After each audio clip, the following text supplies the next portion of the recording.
I got involved with the Big Idea Challenge because I thought it was a really unique way, for one thing, to raise money for Panhandle PBS, which was something I enjoyed, but it was different from any other fundraising project or program that I'd ever been a part of. And what I liked about it was that it got groups of people involved in the city of Amarillo with local businesses, working together, figuring out clues, going to various places to do it in sort of the lead up to the big final event. And in the final event, it was people that worked together, families that had relationships, running all over downtown Amarillo, looking closely at Amarillo buildings and landmarks and all these things to solve clues.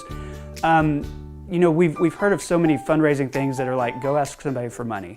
And this one was so much more unique and fun and interesting, just from a let's get involved and learn about the city from a scavenger hunt perspective. It brought in a lot of different elements that I think the teams enjoyed, and I enjoyed from a planning standpoint. These teams did not have to spend hours and hours and hours trying to solve these clues. Often they would get together at lunch, maybe at the end of the day, and they would go to the clue location. They would brainstorm at night over email. They would send some different things back and forth to try to figure it out. It was a way that connected them in a different element from the workplace. It was a way to relate without it feeling like some lame team building exercise where we're all going to do trust falls or something like that. It was a unique way to connect people, to bond them over a shared experience that was different from anything else you've done at work. I would say that it is going to be more challenging than they think it is. Okay, this is not playing a game of Clue. These are actual difficult clues with some code breaking. However, we all have the internet and everybody knows how to use it, and with some good Google searches and things like that, you can solve it, especially when you have a group of people working together.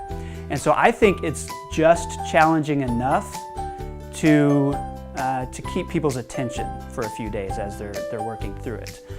It's not so hard that people are going to quit, because we have seen a lot of teams just week by week, bang, as soon as the clue comes out, they've solved it within a day, sometimes within a few hours. Sometimes we're really impressed with how quickly it gets done. Now, the final challenge is a little bit harder because it involves rapid clue solving in a pretty dedicated time, and it's fun to see the teams that have done this from week to week have to adjust and move at a quicker pace. It's one of those things that I think is hard enough to be really, really fun, but not so hard that you never accomplish anything. If I had a dream team, I would want some people who are just naturally curious. You don't need like educators or PhDs or people who are deeply versed in Norse mythology or anything like that, okay? You don't need specialists. You need people who can be creative, who can sort of think on their feet, who are not afraid to kind of go digging into Wikipedia or Google or anything like that to find some answers. But you don't need to be a bunch of geniuses to do it. You need to be able to work as a team and be smart enough to know where to start. And once you know where to start, I think you'll end up solving the clues. And the other thing that we've found is that after the teams sort of work in isolation for 4 weeks, 5 weeks as the actual event takes place, once they get to the final challenge, it's a party atmosphere, okay? You have all these teams who are standing around waiting to receive their clues, waiting for us to hit the buzzer so they can just run out and start solving stuff.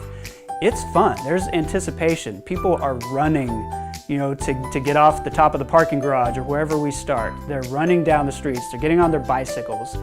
It's like a party that moves from block to block and then comes back together. And we have seen so many really competitive teams that as a workplace activity, winning something is as fun as winning a volleyball tournament, with your work companions. So it's a lot of fun. It's a great way to build some team camaraderie, and it's a way to do it that doesn't feel like anything else they've done.